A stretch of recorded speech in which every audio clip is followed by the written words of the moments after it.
नमस्कार साथियों, कैसे हो आप सब।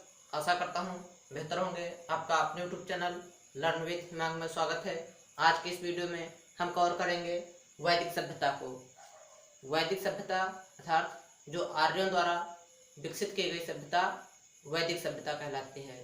वैदिक सभ्यता का प्रारंभ जो है सैंधव सभ्यता के बाद माना जाता है। सैंधव सभ्यता के बाद जो है सिंधु सभ्यता की समाप्ति के बाद जो है वैदिक सभ्यता का प्रारंभ माना जाता है।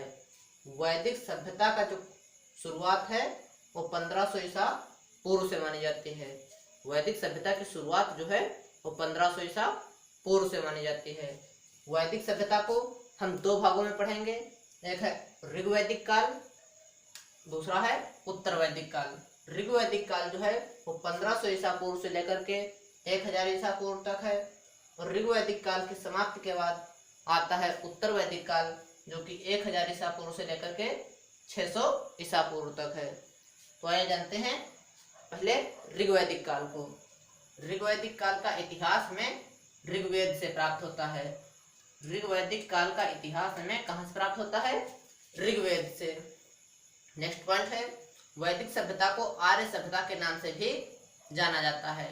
ऋग्वैदिक सभ्यता जो थी उसको आर्य सभ्यता के नाम से भी जाना जाता है, क्योंकि वैदिक सभ्यता जो है वो आर्यों के द्वारा विकसित की गई सभ्यता थी।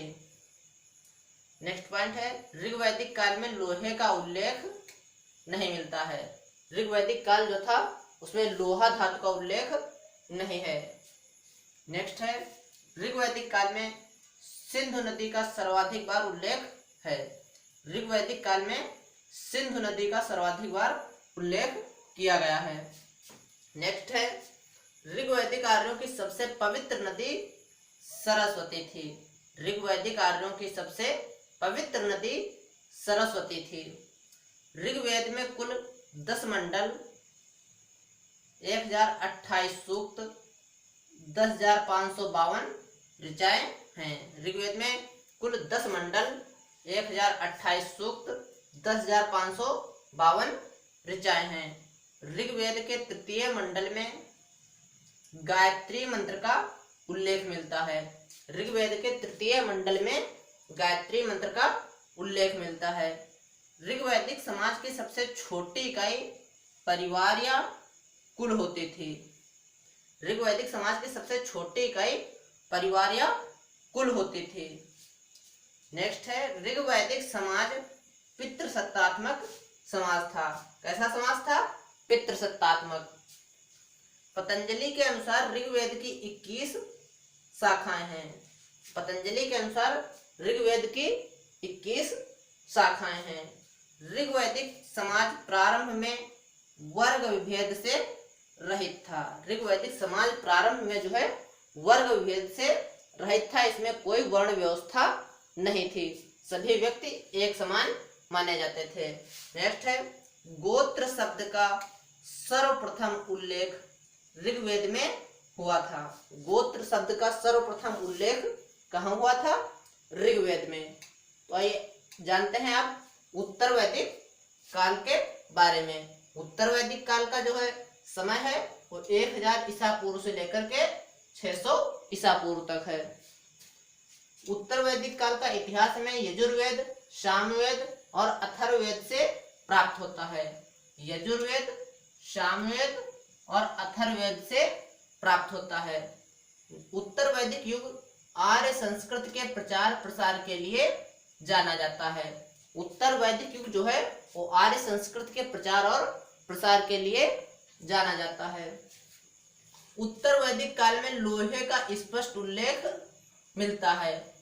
ऋग्वैदिक काल में लोहे का उल्लेख नहीं मिलता है, और उत्तर वैदिक काल में लोहा धातु का स्पष्ट उल्लेख मिलता है।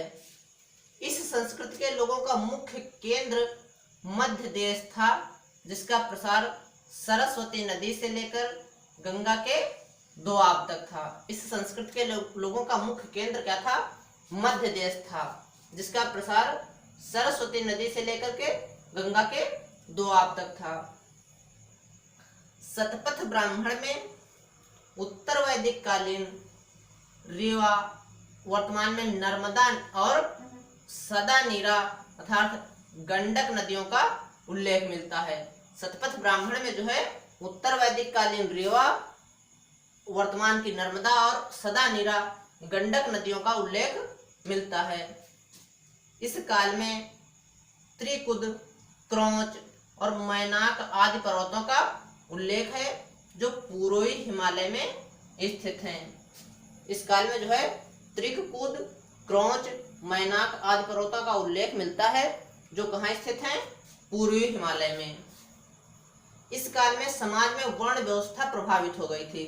इस समय जो है समाज में वर्ण व्यवस्था का प्रारंभ हो चुका था। वर्ण व्यवस्था जो है अपने प्रभावी रूप में आ गई थी। इस समय समाज में 4 वर्ण जो है पाए जाते थे। एक पहला है ब्राह्मण, दूसरा क्षत्रिय, वैश्य और शूद्र। इस समय समाज में 4 वर्णों का उल्लेख जो है मिलता है, ब्राह्मण, क्षत्रिय, वैश्य और शूद्र। ब्राह्मण, क्षत्रिय और वैश्य इन तीनों को मिलाकर के द्विज कहा जाता था।